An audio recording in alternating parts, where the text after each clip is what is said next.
Science ID tizimdan ro'yxatdan o'tish uchun qidiruv tizimiga id.ilmiy.uz deb yozib, tizimga kirish tugmasini bosing.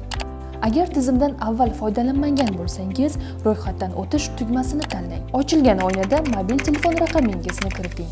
SMS orqali kelgan tasdiqlash kodni maxsus maydonga yozing. Kod tasdiqlangandan so'ng tizim sizdan maxfiy parol yaratishni so'raydi.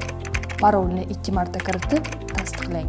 Keyingi bosqichda ta'lim darajangiz va tug'ilgan joyingizni tanlang. Ro'yxatdan o'tish tugmasini bosing. Ro'yxatdan o'tish muvaffaqiyatli yakunlangandan so'ng foydalanuvchi shaxsiy kabinetiga o'tiladi. Bu yerda sizning familiya, ism, sharafingiz, Science ID raqamingiz, ish joyingiz va lavozimingiz aks etadi. Shuningdek, QR kodli ilmiy elektron tashrif qog'ozingiz avtomatik ravishda yaratiladi. Agar siz avval ro'yxatdan o'tgan bo'lsangiz, tizimga kirish uchun avval kiritgan mobil raqamingiz va parolingizni yozing. Tabriklaymiz! Siz muvaffaqiyatli ro'yxatdan o'tdingiz va endi Science ID tizimidan to'liq foydalanishingiz mumkin.